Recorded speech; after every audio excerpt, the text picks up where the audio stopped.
I like to hear that it's up and running. Okay, take the glasses off for now. I'm keeping mine on Yeah. because I gotta see. No, I'll end up putting them on. It's I like having them off as I start. And just a one-person show. I wish I had an assistant to make sure the sounds, everything's working. But anyhow, We all gotta do it solo nowadays, yeah, I right? know. Feels that way. Yes. Hello, yet again. We meet again. This is Henry Chamberlain. I am going to be talking about. Uh, no, I'll have to do that. That's being too silly. That's okay. I it's been a lot going on today, so it's hard to switch gears. Sometimes all I'll have is well, it seems like some days all I'll have is something like this to do. So I'm preparing throughout the day. But Hmm. I didn't have that luxury today. Yeah, I totally feel you. You and me on repeat. I always look at the repeat, and then later I see the you and me on. Yeah, there's definitely an emphasis there. Yeah.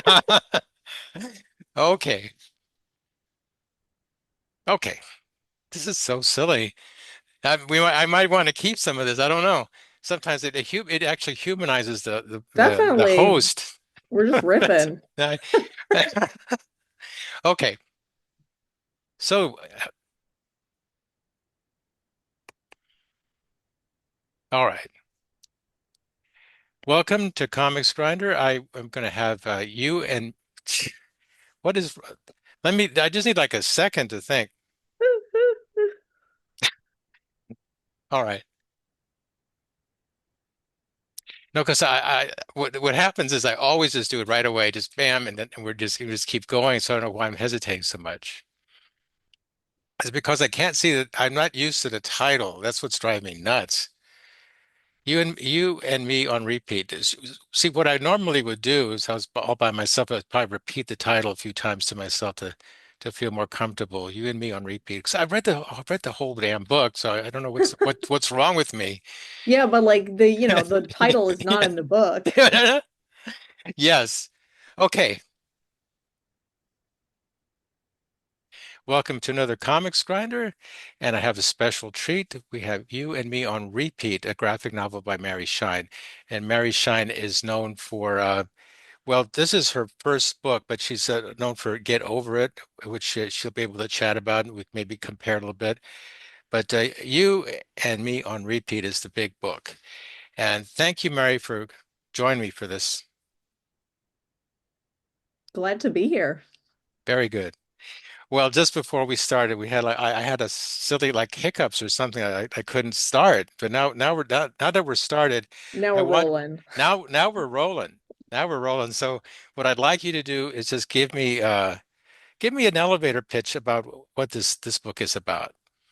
Yeah, it's about two high school seniors who are caught in a time loop on their graduation day. And previously they were best friends when they were in elementary school, but Chris, the main character, sort of ditched Alicia, the other main character, because Alicia wasn't very cool in middle school. So there's definitely a romance element to it. Initially, Chris is trying to get a perfect first kiss from his girlfriend Andy. But then things happen, things change, and the focus becomes more on Chris and Alicia's relationship. Well, I'm going to cut to the book right away, and I want to be able to show this is this is Chris and Alicia. And at Yeah, first, it Chris. seems like it's Chris and Andy, but then something happens. There's a shift, and it turns out, and it's not a spoiler really, because they're on the cover of the book. So that we're not spoiling anything. This is Chris and Alicia, and they are stuck in a graduation day time loop. So everybody, I can't believe anyone hasn't seen Groundhog's Day by now. So just go with that. And the time loop, just not just time travel, but time loop is a genre all to itself. And 100%. there's like a movie, the shamelessly called Looper, for goodness sake. But so it's delightful. The colors, I love the minimal colors, the strategic use of colors. Like for a lot of it's just very somber browns and blues, and then you get into more poppy colors as you go, and then uh, there's so many. What's exciting to me is there's so many ways to tackle this book, uh, and I'm gonna just have to look at some of my notes because I wanted to ask you.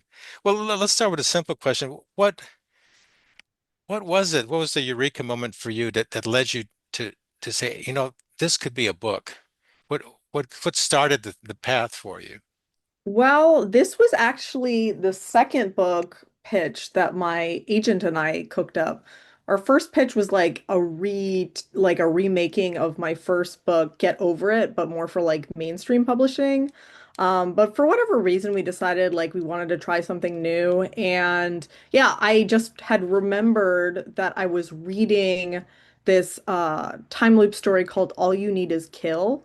It's a manga adaptation of a light novel. And of course of course I watched Groundhog Day growing up, and also it was during the pandemic that I was writing this, so that movie Palm Springs came out on Hulu. And yeah, I'd always wanted to write a time loop story, and that kind of like spurred me to be like, okay, this is sort of an established narrative type that you can follow along with. And then I was thinking, well, what's the worst day you can be stuck on? Because looking at Palm Springs, they're like stuck in a wedding day, which is like its own kind of stressful. Hmm. But I think for a teenager, one of the worst things to be stuck in would be your graduation day because you're graduating to get out of high school, like to move on to the next chapter of your life. And being stuck there means that you are perpetually in this holding pattern, you know? Well, it's interesting. I've never seen Palm Springs. I Oh, can't you should see it. It's good. I can't believe it because and many years ago I started writing a time travel story, and then I thought, oh God, now it's become a thing, and Oh, it's such a thing. I think it's always been a thing, but now it very much so is. Hmm. And I'm trying to think what triggered that. I think it was I just I do think the pandemic to an extent there was like a mirroring between a time loop and like the sameness of every day when you're stuck inside. I yeah, think um and yeah, I don't know. I think there's a lot of humanity that can be plumbed from a time loop story because we all have this impulse. Well, maybe not all, but I think a lot of people have an impulse of wanting to go back and like fix things that they did in the past, right? Like so much of this story is like me thinking about the mistakes I made in high school and how I would be able to like fix them or like fix these relationships I had with people if I was able to get a do-over, you know? yeah. Well, have you thought of just how fascinating it would be to be in the 1930s or something like that? That's a whole other type of vibe, but I don't think I would want to go any earlier as a woman than where we are right now. well, there you go. There you go. I'm thinking like a Neanderthal man. Yeah, I mean, if I yeah, for me, I like the period we're in now. I would love to see like I don't know, like Devonian sea creatures. Now that would be cool with like Yeah, no other humans around. that's true. Yeah, or dinosaurs or anything like that. I mean, provided they're conditions that I can like survive in. Um, but yeah, I would like to go to the future if it was like a Star Trek future. Yeah. Well, I am Mexican American, so maybe that would put me in an interesting situation if I went 100 years ago. Even Even today. today, imagine that. But we Yeah, won't. I don't yeah. know if we want to go there. But it's so wow, wow. Yeah, Nothing's like changed. maybe just go back like a year. Let's go back yesterday. Go, don't God, even go back. I know. It's But so messed okay. up. Uh, but okay, so I'm going to just jump to what I was telling you about before we started. And it's kind of like this. I get these like big ideas that I hope will generate conversation.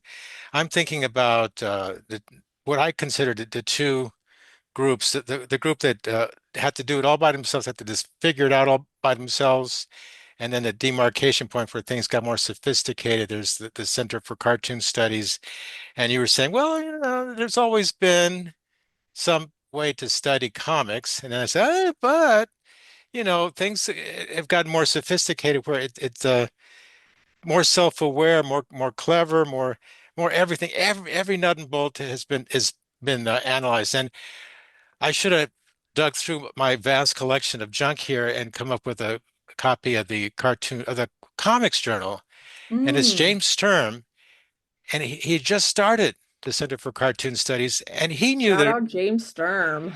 yeah, he knew there was something awkward about it because Hmm. only a cartoonist would do this type of drawing. I don't know if this might ring a bell, but the cover is him naked in front of a bunch of students who all look very cool, and not only cool, but they're like a hipster, which I know is kind of like, oh, you shouldn't say that, but they all look very cool, and they're like, it's like there's a generational divide, and like I'm sure he's feeling like I have to now teach them what comes natural to me. I have to teach these guys.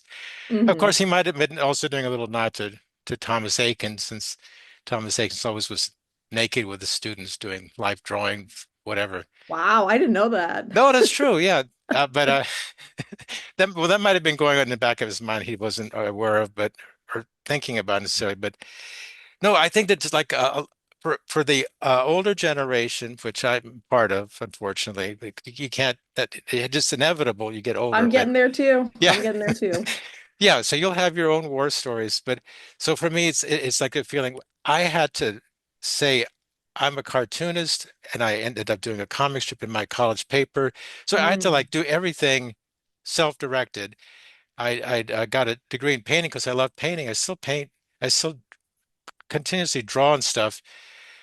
And I also got a minor in creative writing. So it wasn't like I was looking to make money necessarily, but Yeah.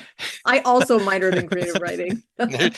so and then enough time goes by, and I think I'm there with James Sturm. I feel like this is awkward. Now I have to give all this wisdom to these students who feel maybe entitled to it. Like, hey, where's I'm here to get my comics degree. Right, and they're paying money for it, They're paying money for it, and they're in Vermont, which is not necessarily where everybody wants to be.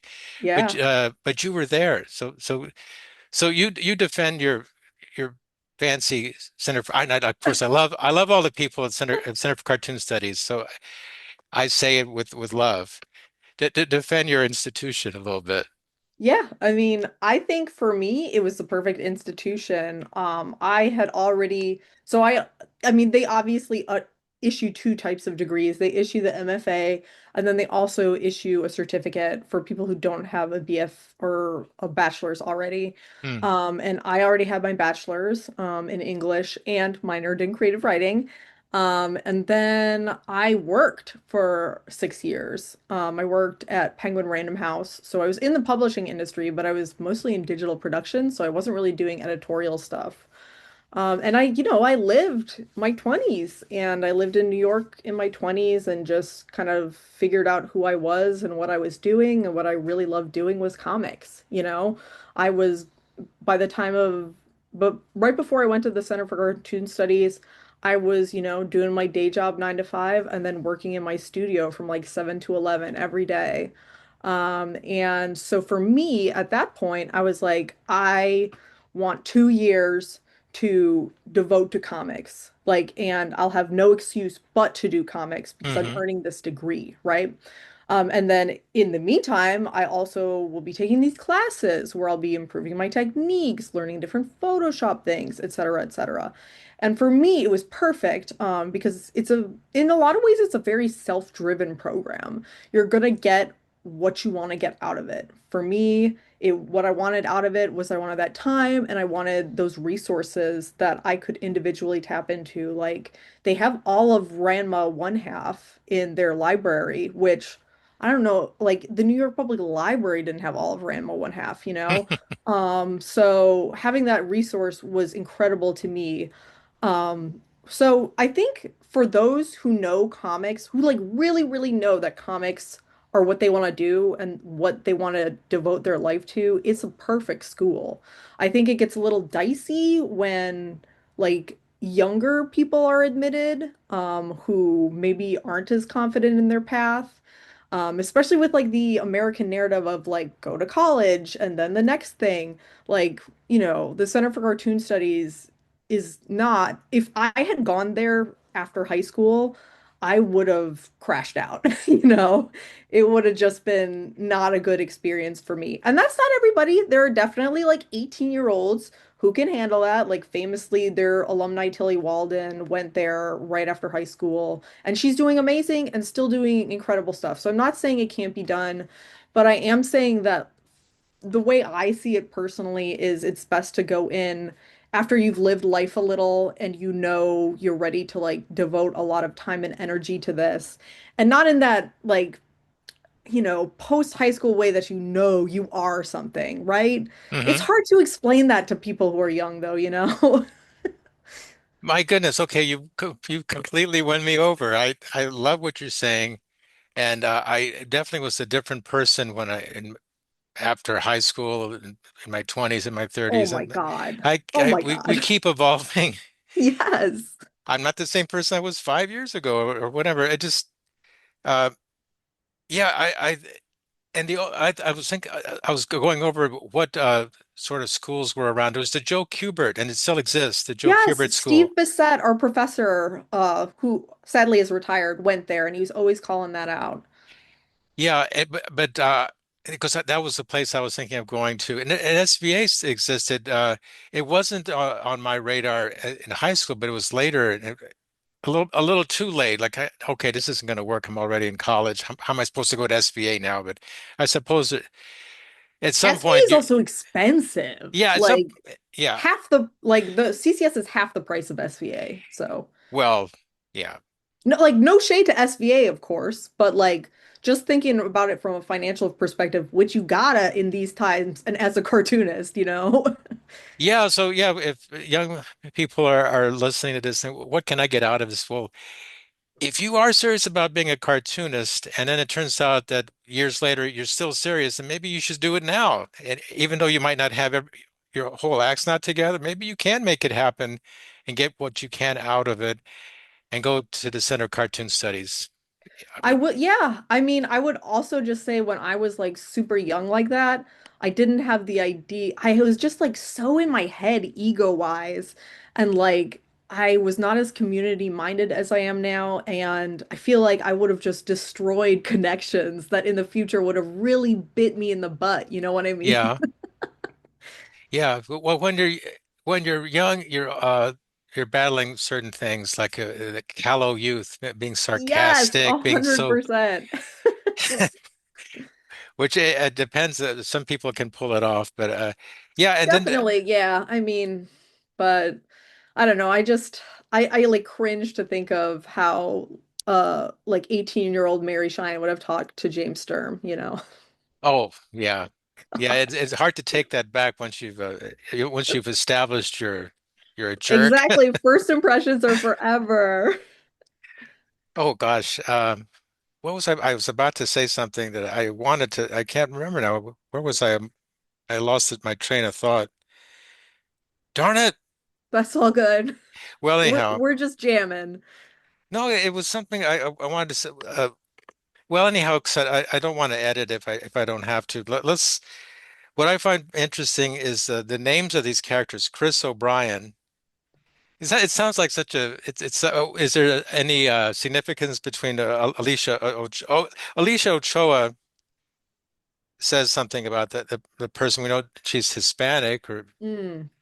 and Chris O'Brien we know he's probably Irish or Yeah, I Anglo-Saxon.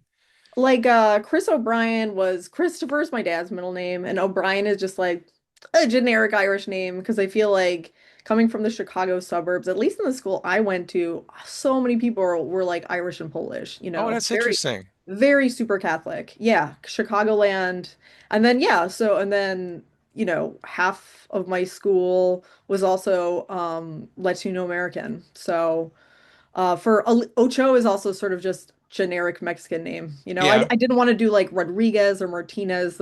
Those felt like too much like I was just, grabbing. But Ochoa, I'm like, okay, I like this. I had an acquaintance in college who had that last name. And then I guess there's like a football player or a goalie who has the last name of Ochoa, but Oh, I'm not as interesting. up on football as I should be.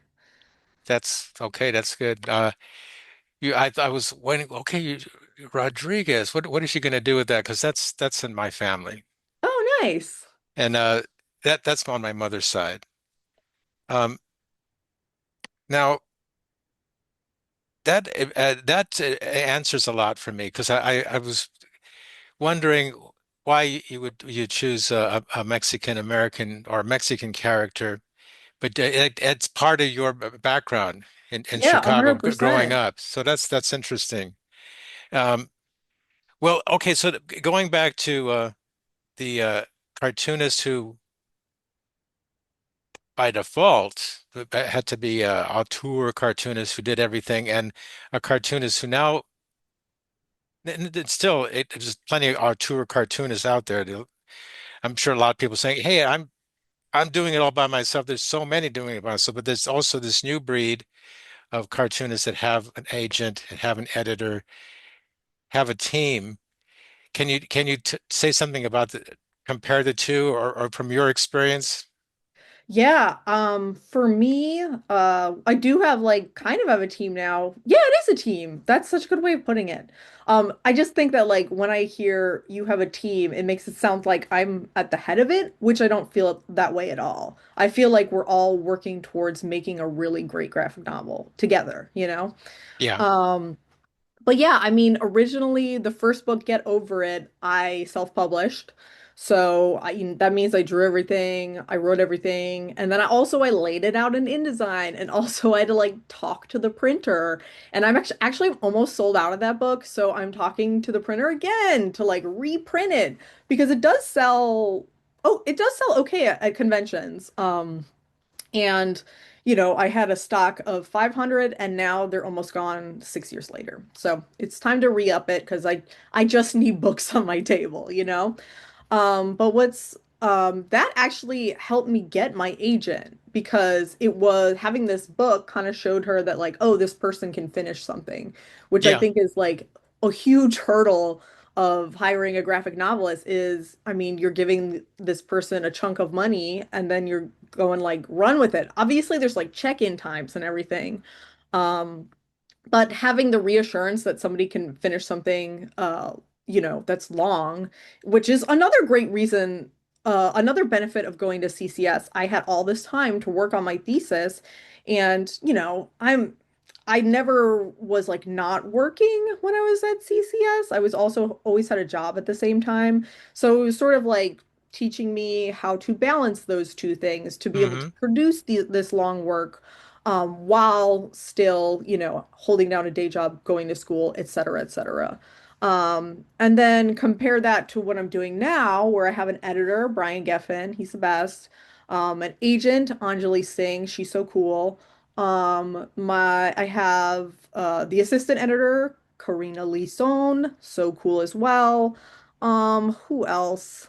We've got Kirk Benshoff, the art director. We got Steve Ponzo, the cover designer, and then we got Morgan Rath, who's the publicist, and Samantha Fabric. It's like an Italian name. I don't know how to pronounce. Oh, I'm that's sorry, fine. Samantha. But Samantha, the marketer, it's great just to have this team, and have people you can talk to, people you can bounce things off. Um, for example, when we were like actually starting to test print the book, they sent me glossy pages and like matte pages, and I could be like, oh, this is cool. I can decide which kind of page it's on. And then I took it to my local bookstore and I was like, which one would you rather sell? These glossy pages or these matte pages? And my friend Matt at Copperfield's Books pointed me towards the matte pages, which I think were really the perfect choice for this book. Um, and yeah, I mean, I think obviously there's a lot of freedom that comes with self-publishing and doing it all yourself and not having a team. But having a team, you don't have to lay it out in InDesign. You don't have to talk to the printer. You don't have Hmm. to store all those books in your house. Like the whole warehouse aspect of it is so clutch to me because rather than having to worry about, oh, where am I going to keep all these books? How can I keep them in good condition and not F them up? I can instead just call up Macmillan Publishing Services and be like, hi, can I order 50 of my book wholesale? Because I know that's like exactly how many I'll need. And then I pay, and then, I charge a little bit over double for those books. And granted, that doesn't count when you sell them like that, they don't count towards earning royalties. Hmm. So in some ways it's like, oh, that kind of takes that off, but you get that cash in hand, Hmm. which in some ways is just as good as royalties. So I've almost begun to think of this of the publisher as like, I don't know, it's not just my awesome editor and everyone else, it's also like a warehouse where my books are stored, you know? Yeah, I love, yes, because that's such a natural, practical thing to bring up. Because in my own way, I have a publisher too, and I can do that. Yeah. If I need a certain amount of books, I get them on discount, do my book event.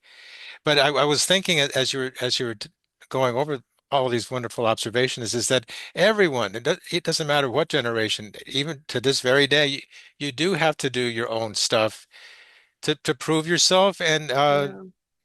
it just it's part of the it's part of the it comes with the territory. I think it's just part of the comics culture, you Yeah, know. You yeah. you you need to be able to show you can do it before people are going to pay you to do it. Even people who end up becoming just writers, like Ed Brubaker, he did everything just at the very beginning. Hmm. And He was drawing, really? yes, Wow. yeah, Because I think it was called Low Life, and okay, I gotta it check was that one out. it 'Cause was a really wonderful slice of life type of book, yeah, and because I love those like noir books that he did, but it was and with a different artist. and his drawing chops were just fine, and, better than they were really advanced, where he could have just kept going. But I think he figured because he was of that generation that where he did everything, he probably thought it's always going to take forever to create the final product. And It's gonna take forever. I really And there's need to some write. people who can just draw faster than you, you True. know? There are some people who can draw faster and with more proficiency, and you're like, what? How are Yeah. you doing that? Yeah. Well, just before this interview, I interviewed Joe Sacco. Oh, rad. Yeah, and he was saying that he's done with a certain way of doing his comics. Mm. But I think it might be more subject matter. But I think he does have that burden where he does it a certain way, and I was starting to tell him, well, and I called myself, I said, you don't want advice from me, do you? He said, sure. But I said, well, there are many ways to shorten the time-consuming aspect to it, and Mm. heaven forbid I say you could get a font because he does all his hand lettering. Oh my God. I mean, God bless him. God bless him for still hand lettering. It is a craft and It an is a art. craft. And that's how Sparky started his career, was lettering for Catholic comics. And Nate Pico's, that man, the font king. Mm. Uh, but yeah, I mean, I use a font at this point. Well, yeah, there's a lot of cartoonists who still, of course, you know this, a lot of cartoonists who still do hand lettering. Oh yeah. Uh, some older, some young. And sometimes I think it doesn't cut down on the time. It Yeah, I think some people almost have it like baked into their process. exactly where you don't feel like you save that much more time, and the beauty of it is you get to put the letters exactly where you want to put them. Exactly. And some people, I don't know, some people's handwriting is just naturally that neat. Yeah, but I also there was what I can't see it from here, but there's this French art comics auteur. He's very good at he's a great writer, great artist, and he created his own font, which I just I'm lazy. I don't want to create my own fonts, but maybe I will learn how to do that because you just have to know. how to do it in Illustrator, then do it in You glyphs. don't Like, even need to do that. There's something called I use calligrapher. It's like spelled calligrapher but no E at the end. And it's you can make a free font on there. They give you like templates to draw over it. And obviously it's not like the it doesn't have all the features of a fully robust font, but it's hmm. enough to get by with comic books. Well, sure. Well, you have more than one font in your book, don't you? Yeah, I made a bold variant and a regular variant. Well, because I'll reveal to you, I had somebody make a font. He's a very great up and coming cartoonist. I hope to have him on this show. I do these shows every now and then, because I wait till I'm really ready to something that really Yeah, gets me, and I got to do this one, totally. and I don't and I don't know well how else to do it because I don't know how else You to do it. gotta follow your process, man. Yeah, because I feel, well, I guess if I wanted to really do it right, I'd be doing it like every week, or Mm. I would just go crazy and do it every day. But that That'll doesn't. be nuts. No, Why don't you no, edit? no, I can't do that. But and I wanted to keep doing my thing too because I'm getting to the point where, and that's what Joe Sacco was saying. I'm getting to the point where I have to be careful, and whatever project I do next, I have to take it seriously because I only have so many years left. That's so real. I think about that all the time. Yeah. Like, I mean, I'm like gonna be 37 this year, and even though I'm just thinking about like, oh, my body at this point, the body's not getting better. The body's on a slow decline. So I've been like for the past few years, I've been stretching before I draw. I don't cool down quite yet, but I definitely gotta like improve the diet soon too. Like it's Well, once we're hitting the menopause years, I'm not gonna be able to get away with this anymore. the good thing about what I do is I don't want to give it up, but I do it at my own pace, and Mm. I get the benefits of it because I get access to I can pretty much get access to any cartoonist I want. I think I shouldn't say that. Then they'll say, "Well, you really think that?" But Is that I a challenge? yeah, I know. I got to be in Eric Drucker's studio, and it was Mm. he's such a sweet person. He's like the most, no, I just love that guy. And I learned from him just by seeing his studio. He doesn't have a chair. He just stands and he has his platform and then he has another platform. And I mean, I could be doing that here. And so I do it occasionally. I still like to sit down to draw. I feel like that's the Yeah. most I normal, have a natural standing thing to do. desk at the Schulz studio, and I did actually stand for my first year at CCS because there's a standing desk in the basement. Yeah, I need to like, but my current home studio is just like not formatted like that.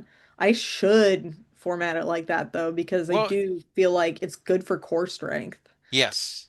Yes, and I'd have to maybe tweak things if I'm going to start doing that as a regular thing. But I thought, this feels great.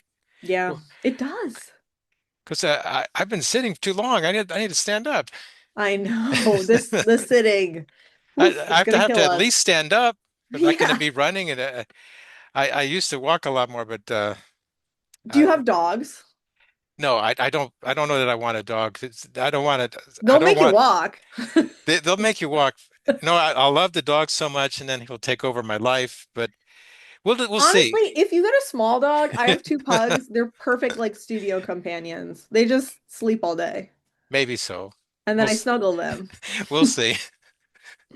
We'll see. Um, okay, I'm reaching towards the end because I don't want to keep you forever. That's another Yeah, thing. no These worries. podcasts could go on for like 2 hours, Yeah, I could like talk what to you for a while, I could tell. one of these one of these bromosphere podcasts I detest. No, I'm not going to be talking about doing my laundry and I got my knee hurts and or whatever it is. No, there's so much digression in these podcasts. That's the number one thing that's irritating, and I don't Mm. think it's helping anyone. I mean, sometimes depending on the podcaster, I like You're to be taken on a ride, you you're know? right. That's true. If the personality is right, That is true. No, that's the whole thing. That's part of the genre. It's become a genre. Like you're Mm, looking for genres, that's today's genre, and it's becoming dated because it's been done so much. yeah. Everyone's doing them, and Everyone, all the celebrities are trying to do it now. And I'm yeah. just like, I really don't care what celebrities have to say, personally. Well, it's whoever's fallen from grace or yanked out unfairly. Uh, well, I don't think Stephen Colbert is going to do a podcast. I hope he doesn't need to do that. But Do you want to put money on that? well, it's the natural thing for him to do next. But no, I don't know what he's gonna do something. I hope he That's for doesn't leave the sure. spotlight. Colbert, I feel like he could be an uncle to me, you know? Yes. Yeah. No, but I was thinking of this other guy, the guy who's the host of Meet the Press. Do Oh, you, who is that? do you remember Chuck Todd?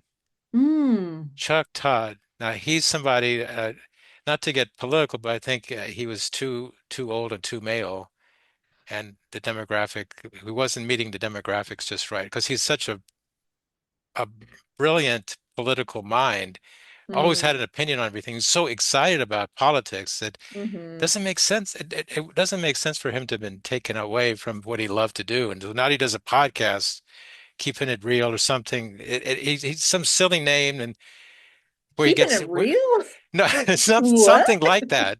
It's like so he gets to swear. Like, oh no, that's not what Chuck Todd used to do. He didn't swear, or maybe he doesn't swear, but he's too casual. Like you want Right. I want this man in a suit. you want your guy or your gal to look good and speak well. Some people they do and they just do it so well, but when they have too much freedom, it takes away from it. Mm. But one last question because I don't I well yeah you say you're very loose and easygoing about these podcast things, so I don't know I might take you up on it, but I'll ask you this specific question, and you uh, I think will gravitate to this. The whole thing about drawing characters. And Hmm. I asked Dash Shaw, I shamelessly name drop. It was such a treat to interview him. Oh, I And, bet. I and saw that movie that he made, My High School is oh, Sinking. yeah, yeah. I loved it. So Yeah. freaking good. No, I was so awestruck I had to get it right that I saw everything I could. I read as many of his books and I Hmm. started to just dream about Dash Shaw, his characters, and I could have sworn that he had these recurring characters in his comics, and then I asked him, like, there's this woman with a bun, and Hmm. I swear she's in this other comic of yours, and she's over here, and he said, well, don't get too excited. I just draw him that way. Right, right. It's not a recurring character. So, okay, Right. that's Honestly, interesting. yeah, I feel like I kind of do that too sometimes, is especially like the Andy character in You and Me on Repeat. I've been using that same character design in the book I'm working on right now. And the way I think about it is like Tezuka, Osamu Tezuka, Astro Boy, etc. He had like a cast of characters that he would just like use across all of the different stories he would tell, and they like visually look the same, but sometimes they would like play different roles. Like that guy with a mustache and the bald head. He plays like five different characters across all of Tezuka's IP, you know? So, what's your theory on that? Was that a deliberate little game that he was playing, or They, so reading his biography, they describe it as like the star system because he grew up in the town that does, I believe it's called the Takarazuka Review, which was like a stage production, an all-woman stage production, and different actresses would play like different roles, across. And that's sort of how he was looking at his characters, is they're like actors that are playing different roles. okay, okay, and another question I could ask you is, well, what do you think Charles Schulz would make of the comics industry landscape as it is today, with the book industry? Everything's all lined up. Everybody's very self-aware of what comics are about, Mm. what you can do with them. What would he make of it? I don't even know if I can say, because like thinking like not even just from like a work perspective, but Like he was a man who was alive when like syndicated comics ruled the day, and that just Hmm. like isn't true anymore at all. Sorry, those the pugs are barking. Um, yeah, I don't like would he have had like a Twitter? Like, I think about when I was growing up, I for some reason, because my dad had the 364-day calendar, read tons of Dilbert. But then when Scott Adams got on the horn, it's like, oh, this guy is a freaking loon. Um, which is just so sad to me in a lot of ways because I've been wanting to like revisit Dilbert because for some reason, and there's a lot of people who are like my age who are weird kids who really like Dilbert when they were kids because we didn't really completely understand it, of course, but we kind of liked the snarky way it kind of like poked fun at the world. Um, but then then you realize who Scott Adams is, and you're like, damn, this sucks. Yeah. But he did have the health issues, so that's why we cut him some I slack. know, it's very sad. Is he didn't pass, did he? No, he's fine. I mean, Okay. I can't say more, but as Yeah, far as I know, I feel really bad about the health issues, but like, there's a lot of things coming out of that man's mouth. yeah, that's another that's a whole podcast. There's a whole 3 or 4 hours of talking about how celebrities don't know Yeah, their place, and they start talking about politics or whatever, or the culture at large, and make things yeah, it's worse for just like everyone. you're a cartoonist. Like, I'm a cartoonist. I got my small little cartoonist brain. Just let me draw my pictures. Unless you're a political cartoonist or that's part of your brand, and then you can, but just put it in the cartoons. You don't have A to, 100%. I think that's what Sparky did, yeah, like he put so much of himself into those comics. there you go. Um, and like he was very, he had his opinions and those who were close to them knew what those opinions were, but otherwise, like I don't think he would have even gotten I don't think he would have taken to social media. But again, this is sheer speculation. Um, I don't want to get No, too deep into that. no, I like that. Let me see. Yeah, here we go. It pays to have more books than you should have. Nick Dr Nick Drezano. Oh my God. He's a perfect example of somebody He's who's so not anywhere to be he's the found. best. He's also like in real life such a nice dude. Oh, But yeah, his everything he needs to say is in that comic, right? exactly. No social media for him. Mm-mm, no. And I mean, he's doing perfectly fine. He's publishing his books, and every time they come out, like people lose their minds over them because they're so good. Well, when I think about what I want to put on my next post, the thing is, I do enjoy when I do it because I don't do it all the time. I think about somebody like Nick Drezano who doesn't do it at all and think, oh, God, man, you're saving so much time and you're, Honestly, yes. Yeah, you're saving time to actually put back yeah, into, exactly. making comics. Well, I think a lot of cartoonists they get self-conscious. They feel, am I losing my relevancy if I'm not posting? And Yeah. so it's a very It is a very tough tricky thing, situation. especially with how, so much of publishing, you have to kind of do your own social media now, which it just is what it is. Everyone is super overbooked on a publisher's staff. My publicist, she has probably like 50 authors. Like I'm not high priority. You got to do your own thing. Hmm. And yeah, and so that's why I feel like I'm still on social media is just because like, I worked so hard on this book, I worked on it for 3 years Hmm. and I just want to give it every shot, you want to give your child the best shot in this world. So that's how I feel about this book. I'm gonna o open all doors, wriggle all door handles to see what can get more books into people's hands. Oh, that's so well said. I that tugs at my heart. This is you and me on repeat, and I want to give you the last word. I want to show you that I am uh, disciplined. I know when to end these things, and I also want to just give you the last word.